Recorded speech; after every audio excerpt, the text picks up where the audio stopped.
రోజు రాష్ట్ర వ్యాప్తంగా అన్ని మండల కేంద్రాల్లో జిల్లా కేంద్రాల్లో ఈ ప్రభుత్వ నిర్బంధానికి వ్యతిరేకంగా రాష్ట్రారోకలు నిరసన కార్యక్రమాలు జరుగుతున్నాయి. ఎందుకంటే పరిష్కారం చేయాలని చెప్పి ప్రభుత్వం కళ్ళు తెరవాలని చెప్పి మనం అనేక దఫాలుగా మన యొక్క న్యాయమైన సమస్యలు పరిష్కారం చేయాలని చెప్పి అనేక సందర్భాల్లో ప్రభుత్వానికి నిర్ణయించాం. కానీ ప్రభుత్వం మొండిగా వ్యవహరిస్తుంది. అందుకనే అసెంబ్లీ సమావేశాలు జరుగుతున్న సందర్భంగా నిన్న చలో విజయవాడ కార్యక్రమం అంగన్వాడీలు చేపడితే అంగన్వాడీలకి ఎక్కడికక్కడ నాయకుల్ని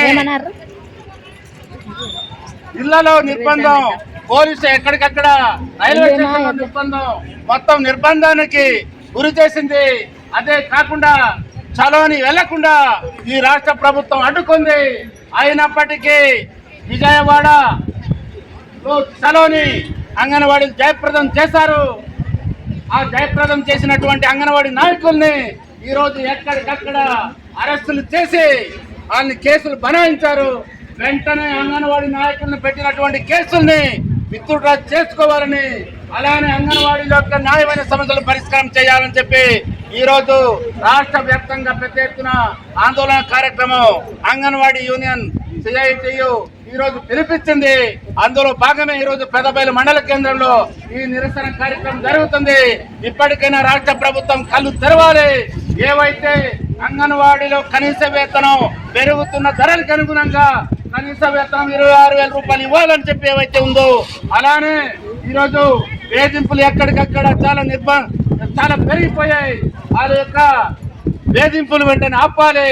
అలానే రకరకాలైనటువంటి యాప్లు తీసుకొచ్చి వీళ్ళు ఒత్తిడి తీసుకొస్తుంది. కానీ ఈరోజు అంగన్వాడీ యొక్క న్యాయమైన సమస్యలు అడిగితే ఈ ప్రభుత్వం మొండిగా వ్యవహరిస్తుంది. గత ప్రభుత్వంలో మనం 42 రోజుల పాటు పెద్ద ఎత్తున నిరసన కార్యక్రమాలు అలానే దీక్షలు చేపడితే ఇదే ప్రభుత్వం అధికారం రాక మునుపు ఈరోజు హామీ ఇచ్చింది. మే ప్రభుత్వం వస్తే మీ యొక్క సమస్యలు పరిష్కారం చేస్తాం, మీకు అండగా ఉంటామన్నటువంటి ప్రభుత్వం ఈరోజు అంగన్వాడీ హక్కుల కోసం వెళ్తే నిర్బంధం చేయటం ఎంతవరకు సబబని చెప్పి ఈ సందర్భంగా ఈ రాష్ట్ర ప్రభుత్వానికి మేము చెప్పదలుచుకున్నాం. ఇప్పటికీ ప్రభుత్వం మొండిగా వ్యవహరిస్తే రాబోయే కాలంలో పంచాయతీ ఎలక్షన్స్ ఉన్నాయి.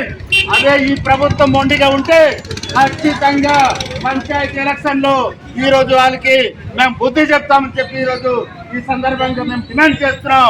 ఇప్పటికైనా కళ్ళు తెరవాలి.